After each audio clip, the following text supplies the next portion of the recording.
Middle education की एक धमाकेदार वीडियो में आपका स्वागत है। मैंने स्टार्ट किया टॉपर सीरीज वर्ष 2024, जिसका मुख्य उद्देश्य है आपको वार्षिक परीक्षा में टॉप कराना। हो सकता है मेरे से बहुत सारे स्टूडेंट्स नए कनेक्ट हो पा रहे हों, तो मैं उनको बता देता हूं टॉपर सीरीज का हमारा मुख्य उद्देश्य क्या क्या है। पहला नंबर है कि उन सभी क्वेश्चंस को प्रोवाइड कराना जो आपके वर्ष 2024 के बोर्ड एग्जाम में देखने को मिलेगा। इतना ही नहीं, इसमें आपके मोस्ट आईएमपी क्वेश्चंस रहेंगे जो पिछले कई सालों से एमपी बोर्ड हर साल रिपीट कर रहा है। एंड हमारा सेकंड पॉइंट रहता है कि अगर हमारे पास कोई वायरल पेपर आता है या फिर कोई मॉडल पेपर आता है, उसको मैं कवर करूंगा। एंड थर्ड पॉइंट रहता है कि हमारे खुद के द्वारा बनाया हुआ मॉडल पेपर, जिसमें मैं प्रीवियस ईयर के क्वेश्चंस को एक साथ ले आया हूं, मतलब एक ही पीडीएफ में आपको मिलेगा प्रीवियस ईयर के वे सारे क्वेश्चंस जो कई साल रिपीट होते हैं। देखो, क्वेश्चन भी दो प्रकार का होता है। एक ऐसे क्वेश्चंस होते हैं जो कभी कभी पूछता है, और एमपी बोर्ड के एक ऐसे क्वेश्चन है जिसे हर साल पूछना है। उन सभी क्वेश्चंस को मैं अपने मॉडल पेपर के थ्रू कवर करूंगा। तो इस प्रकार से हमारा टॉपर सीरीज वर्ष 2024 कंप्लीट होगा। फिर आपको टॉप करने से कोई भी नहीं रोक सकता है। देखिए स्टूडेंट्स, पूरा का पूरा टॉपर सीरीज में कवर कर रहा हूं परीक्षा अध्ययन से। अगर आपके पास परीक्षा बोध या फिर क्वेश्चन बैंक कुछ भी है, वो मैटर नहीं करता। आपको क्वेश्चन पर फोकस करना है और समझने पर ध्यान केंद्रित करना है। चलिए तो फिर आगे बढ़ते हैं फटाफट। जैसे मैं आगे बढ़ता हूं तो सबसे पहले हमें देखने को मिलता है हमारा ब्लूप्रिंट। और इंग्लिश का ब्लूप्रिंट सबसे पहले हम समझेंगे कि किस प्रकार से इंग्लिश का पेपर आएगा और आगे क्वेश्चंस को कवर करेंगे। देखिए, वैसे तो इंग्लिश का पेपर आता है 4 सेक्शन में, ठीक है। आपका सेक्शन नंबर ए, जिसमें रीडिंग स्किल रहता है, मतलब केवल और केवल क्वेश्चन को पढ़ना है और वहीं पर आपको आंसर करना है। मतलब ये बहुत सरल पोर्शन माना जाता है। भाई पढ़ो उत्तर दो, ठीक। मतलब आपको आंसर अपने से नहीं देना होता, वहीं पर पढ़ो वहीं पर उत्तर दो। तो 10 नंबर का ये आपका रहता है रीडिंग स्किल। एंड हमारा सेकंड जो सेक्शन रहता है उसे कहते हैं राइटिंग स्किल्स, और 16 नंबर का यहाँ से कवर होता है। इसमें इजी कौन कौन सा होता है? सबसे पहले नोट मेकिंग मतलब एक पैसेज टाइप से रहेगा। पैसेज को पढ़ना है और पढ़ करके वहीं पर आपको टाइटल और नोट लिखना है। टाइटल कैसे लिखते हैं, नोट कैसे लिखते हैं, टेंशन मत लो, टॉपर सीरीज आ चुका है, एक एक चीज़ बता दूंगा। यहाँ तक मैं इतना ही बताऊंगा कि अगर आप इंग्लिश में वीक हैं, कमज़ोर हैं, फिर भी section number A, section number B and section number C के क्वेश्चंस को सही कैसे करेंगे। एंड देखना यहाँ से तुम्हारा 16, 10, 26 और 36 नंबर का मैं यहीं पर कवर करवा दूंगा। मतलब बिना पढ़े जाओगे फिर भी तुमसे बनेगा, ठीक। बस एंड तक बने रहना, ठीक। तो ये रहेगा 4 नंबर का प्रश्न। 1 नंबर आपको मिलेगा टाइटल में, 3 नंबर मिलेगा आपको नोट में। कैसे लिखते हैं, नंबरिंग कैसे होगी, मार्किंग कैसे होगी, एक एक चीज़ मैं बताऊंगा। एंड यहीं पर हमारा क्वेश्चन नंबर 4 रहेगा लेटर राइटिंग। अब लेटर 2 प्रकार का होता है, एक होता है फॉर्मल और दूसरा होता है इनफॉर्मल लेटर। देखो, इसी हिंदी में हम कहेंगे औपचारिक और अनौपचारिक पत्र। मतलब एक लेटर ऐसा होता है जो हम अपने रिश्तेदार को लिखते हैं। जैसे हमने अपने भाई को लिख दिया, हमने अपने बहन को लिखा, हमने अपने पिताजी को लिखा, हमने अपने प्रेमिका को लिखा, और आप सब लिखते भी होंगे अपने प्रेमिका को, है ना। तो ये कहलाएगा आपका इनफॉर्मल लेटर। एंड दूसरा होता है फॉर्मल लेटर, मतलब जिसे आप प्रेमिका को नहीं लिखते हैं, जिसे आप लिखते हैं किसी भी कोचिंग संस्थान को, लेकिन गवर्नमेंट हो। जैसे कोचिंग संस्थान हो गया, गवर्नमेंट कई सारी कोचिंग संस्थान चलती हैं, है ना। कई सारे हो गए स्कूल को, कई सारे कार्यालय को, कलेक्टर साहब को, एसडीएम साहब को, इनको जो पत्र लिखा जाता है उसे कहते हैं फॉर्मल लेटर। ये रहता है 4 नंबर का। मैं आपको एक फॉर्मेट बताऊंगा, एक फॉर्मेट सिंपल सा, उसी फॉर्मेट के आधार पर आप इंग्लिश में फॉर्मल और इनफॉर्मल लेटर को अच्छे से लिख पाओगे, ठीक। फॉर्मेट का पीडीएफ भी दे दूंगा, टेंशन मत लो, बस अब तुम एंड तक बने रहो। इंग्लिश का स्टार्ट कर दिया हूं तो फायर करके ही खत्म करेंगे। नेक्स्ट कहता है क्वेश्चन नंबर 5 हमारा रहेगा लॉन्ग कॉम्प्रिहेंसिव, जिसमें एसे, आर्टिकल एंड पैराग्राफ। अब आजकल के पेपर में क्या होता है, एसे वर्ड कहीं पे नहीं लिखा होता है, ठीक। एसे वर्ड लिखा ही नहीं होता, आर्टिकल लिखता है या फिर पैराग्राफ। तो मेरे प्यारे बच्चे भयंकर कंफ्यूज होते हैं, सर ऐसे तो हमारे एग्जाम में आया ही नहीं। अरे मेरे छोटे छोटे भाइयों बहनों, ऐसे नहीं लिखा तो आर्टिकल तो लिखा है, आर्टिकल लिखा तो पैराग्राफ तो लिखा है सेम चीज। फिर बोलोगे सर तो ऐसे लिख के क्यों नहीं देता, प्रॉब्लम क्या है आखिरकार इसको। देखो जरा इस बात को भी समझो। पहले ऐसे लिखता था, वो पूछता था 8 नंबर का, ठीक। अब अगर ऐसे लिख के 8 नंबर का पूछता है तो बच्चे ऑब्जेक्शन उठाते हैं कि भाई साहब ठीक है आपने ऐसे तो पूछ लिया, लेकिन पहले 8 है 10 नंबर का आता था, लेकिन अब तो आधा कर दिए ना, 5 नंबर कर दिए, तो हम इतना सारा क्यों लिखें। एंड ऐसे में आपको खूब सारा लिखना ही होता है, तो उसका नाम दे दिया आर्टिकल। मतलब कोई भी टॉपिक दे देगा, जैसे बंडर ऑफ साइंस दे दिया, उसके बारे में आप थोड़ी सी लिखिए, उसे कहते हैं आर्टिकल। कितना लिखना है, कैसे लिखना है, टॉपर सीरीज 2024 के अंतर्गत कवर करूंगा। Got it. तो मैं उम्मीद करता हूं समझ में आया होगा। तो अब अगर ऐसे ना लिखा हो, आर्टिकल या पैराग्राफ लिखा हो, तो कंफ्यूज मत होना, आपको लिखना वही बंडर ऑफ साइंस है जो तुम रट के बैठे हो। इंट्रोडक्शन हो गया, ठीक है, फिर आपको लास्ट में कंक्लूजन तो लिखना ही लिखना है, फिर एडवांटेज ऑफ साइंस, डिसएडवांटेज, ठीक है, कंप्यूटर एंड इलेक्ट्रिसिटी, जितने भी तुम रटे हो वो आपको लिखना है। अभी से मैं कहता हूँ बंडर ऑफ साइंस का ऐसे रट लो, यही तुम्हारी परीक्षा में आएगा। नेक्स्ट कहता है 6वां नंबर, पिक्चर गाइडेड कॉम्प्रिहेंशन। बहुत ईजी है, पिक्चर्स गाइडेड कंपोजिशंस। देखो इसमें क्या होता है, इसमें मिलेगा आपको एक चित्र, सेलेक्टेड है कौन सा चित्र आना है, सेलेक्टेड है केवल 4 चित्र ऐसे हैं जो हर साल परीक्षा में रिपीट हो रहा है। मैं सब निकाल लिया हूँ तब जाकर के टॉपर सीरीज शूट कर रहा हूँ, ठीक है। जब मैं कोई वीडियो शूट करने बैठता हूँ तो उसके पहले हम लोग बहुत मेहनत करते हैं, ऐसे नहीं कि मुंह उठाए वीडियो शूट कर दिए, नहीं, दैट इज़ इम्पॉसिबल। और आपको स्वयं पता है यार कि मेरी वीडियो देखने के बाद आपको कोई और वीडियो देखने की जरूरत नहीं पड़ती है, ओके। तो पिक्चर गाइडेड में क्या होता है, आपको एक चित्र देता है एंड चित्र को देखने के बाद उसके बारे में लिखना है। इसके बारे में बेहतर हो कि आप पॉइंटों में लिखिए, 3 नंबर का ये प्रश्न रहेगा। आपको सिंपल सा 6 पॉइंट लिखना है और 6 पॉइंट अगर लिख देते हैं तो 3 नंबर आप पा जाएंगे। एमपी बोर्ड कैसे मार्किंग करता है, कैसे कॉपी चेक होगी और किस प्रकार से लिखेंगे ताकि बेहतरीन नंबर लाएं इंग्लिश में, ये सब मैं बताऊंगा। आगे बढ़ते हैं सेक्शन नंबर सी की तरफ।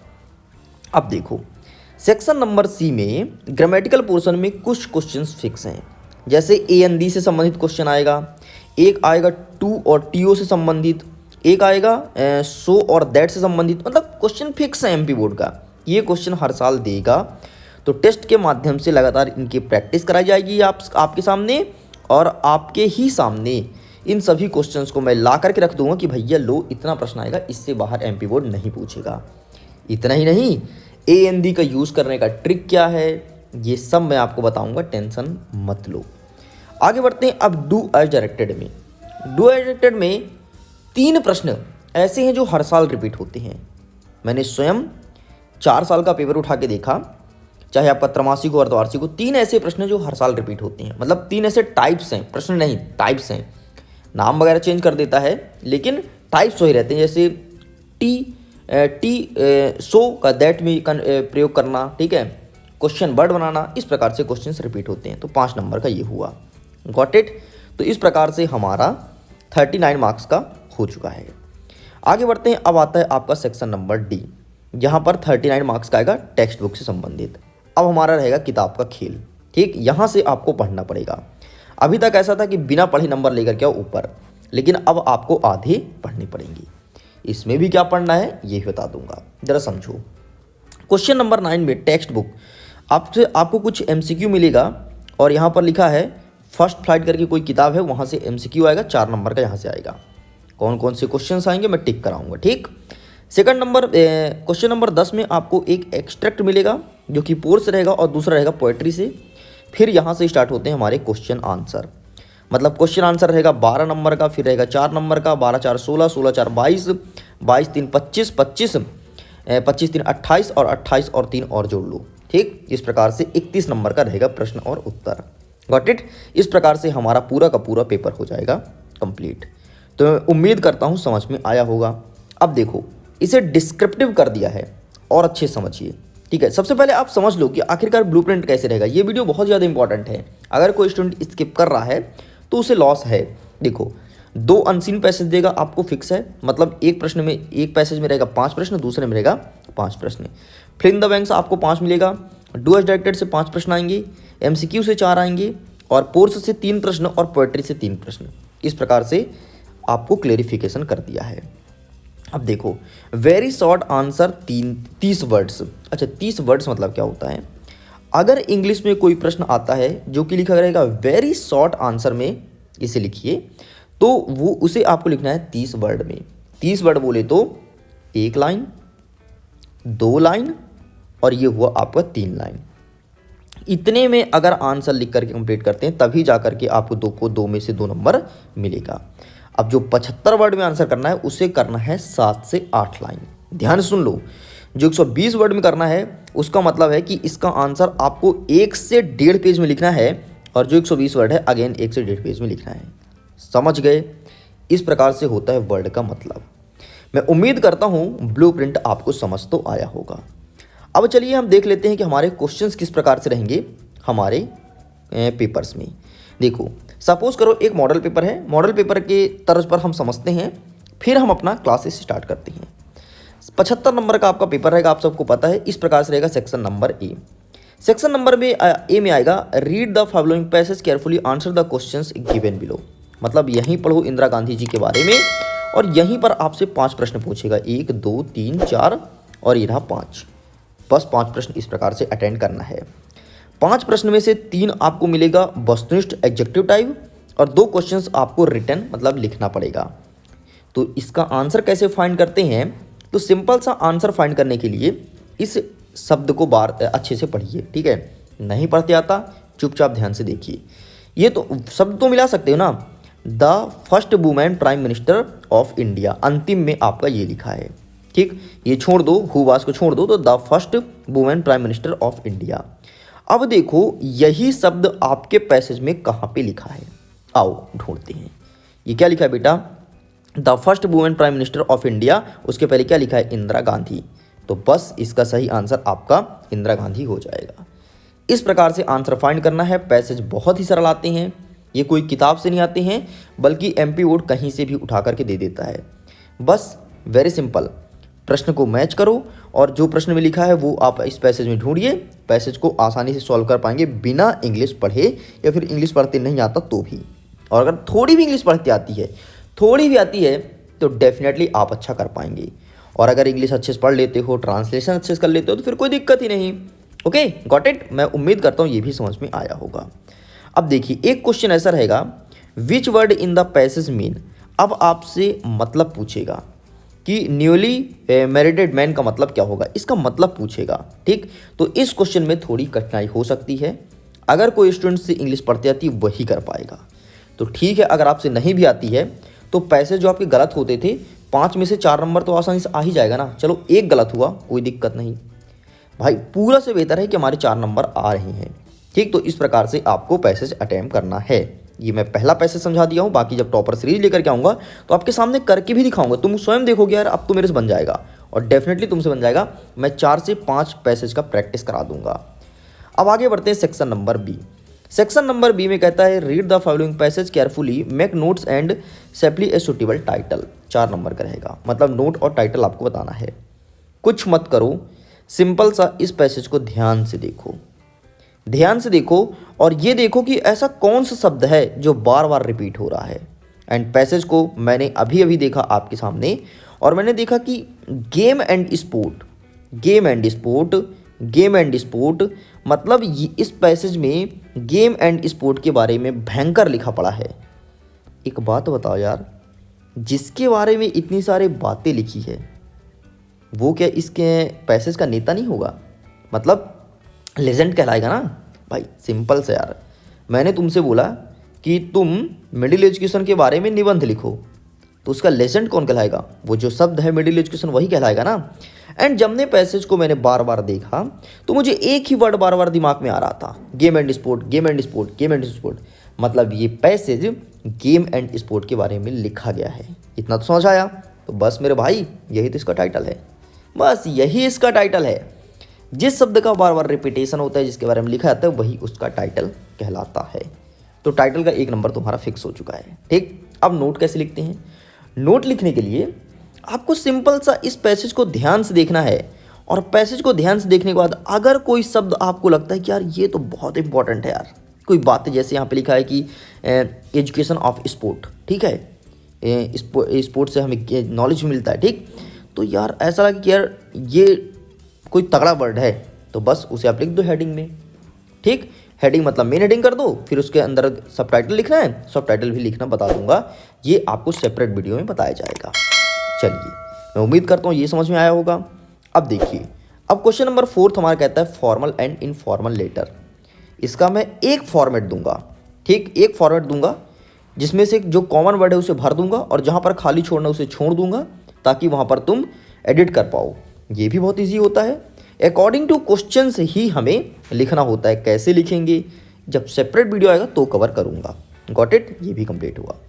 अब देखिए, क्वेश्चन नंबर 5 में कहता है right an essay on any one of the following topics in about 150 words. अब आपको ऐसे लिखने को बोलेगा। इट्स वेरी सिंपल, आपको सिंपल सा टॉपिक पढ़ना है। या टॉपिक मतलब जैसे वंडर ऑफ साइंस का हो गया तो आप इंट्रोडक्शन कर लो, advantage of science, disadvantage, electricity, computer, ये आपको बिंदु पढ़ने हैं, 7 से 8 बिंदु। और बस भाई साहब, उसी बिंदु का सहारा लेकर के और आपको अपने मन से इंग्लिश अंदर झाड़ना है। नहीं आता है ये भी सिखा दूंगा, टेंशन मत लो, ठीक है। बस आपको टॉपिक रटना पड़ेगा बस, ताकि टॉपिक गलत ना हो। टॉपिक गलत नहीं करते हो तो डेफिनेटली 5 में से तुम मन से भी लिखते हो ना, 4 से 3 नंबर आसानी से ला पाओगे। पक्का है वादा, दावा ठोक के कहता हूँ, डंके की चोट पे कहता हूँ, ठीक है जी। ये आपको करना है। चित्र देख के कैसे लिखना है ये चीज़ें मैं आपको समझाऊंगा। चलिए, अब आगे बढ़ते हैं section number C. Section number C कहता है हमारा ग्रामेटिकल पोर्शन। ग्रामेटिकल पोर्शन में एक क्वेश्चन हमेशा फिक्स होता है कि ए एन दी से संबंधित प्रश्न आएगा ही आएगा। तो इसका ट्रिक मैं बता दूंगा। सम और एनी से संबंधित एक प्रश्न आता है, उसका भी ट्रिक बताऊंगा, ठीक। और कुछ क्वेश्चन है जिसको मैंने सेलेक्ट करके रख लिया है, जल्द ही आपके सामने प्रेजेंट करूंगा, ठीक। ऐसे ही इसमें डू एज डायरेक्टेड में एक प्रश्न फिक्स है कि चेंज इनटू नेगेटिव। अरे नेगेटिव वाला हर साल पूछता है, हर साल पूछता है। एक बोलता है कि arrange the word to make a sentence, मतलब जो आपका एक सेंटेंस देगा, जैसे देखो यहाँ पे दिया भी है, तो इसको अरेंज करना पड़ेगा। इस प्रकार से क्वेश्चंस हमेशा रिपीट होता है एंड ये भी कवर करूँगा। एंड अब हमारा आता है section number D, text book. यहाँ से क्वेश्चन आंसर में बहुत सारे रिपीट होते हैं और सेलेक्टेड क्वेश्चंस हैं, वो सब अब मैं आपके सामने टॉपर सीरीज के माध्यम से प्रेजेंट करूँगा। मैं उम्मीद करता हूँ इंग्लिश का आपको फॉर्मेटिंग समझ में आएगा कि इंग्लिश का पेपर कैसे रहेगा और मिडिल एजुकेशन टॉपर सीरीज के अंतर्गत किस प्रकार से पढ़ाएगा। अगर वाकई ये वीडियो आपके दिल को टच किया हो, लगा हो कि यार हाँ अब कुछ प्रॉफिट वाला तगड़ा कंटेंट मिलने वाला है मिडिल एजुकेशन द्वारा, तो प्लीज़ वीडियो को लाइक करिएगा, वीडियो को शेयर भी करिएगा ताकि आपके दोस्तों तक पहुँचे। देखो यार, लास्ट मोमेंट है। अगर तुम अच्छे से पढ़ गए तो परसेंटेज बन गए, अगर तुमने ढक गया मतलब नहीं पढ़े या फिर पेपर के चक्कर में बैठे हुए हो तो डेफिनेटली आपके परसेंटेज डाउन होंगे। अगर क्वेश्चन पेपर वायरल होगा तो तुम उसका फ़ायदा जरूर उठाना। मैं नहीं कह रहा हूँ कि साधु बनो कि हमको नहीं देखना सर पेपर, नहीं, ऐसा नहीं, लेकिन पेपर के भरोसे मत बैठना। देखिए स्टूडेंट्स, चैनल को सब्सक्राइब करने के बाद एक घंटी होगा तो बेल आइकन जरूर प्रेस करना ताकि लेटेस्ट वीडियो का नोटिफिकेशन सबसे पहले आप तक पहुँचे। मैं करता हूँ वीडियो के एंड। एग्जाम के लिए ऑल द बेस्ट। खुश रहिए, पढ़ते रहिए, मुस्कुराते रहिए। जल्द ही स्टार्ट करेंगे लेक्चर नंबर 2 जिसमें एक एक क्वेश्चन आंसर को समझने का प्रयास करेंगे। Okay, bye bye. आपके एग्जाम के लिए ऑल द बेस्ट।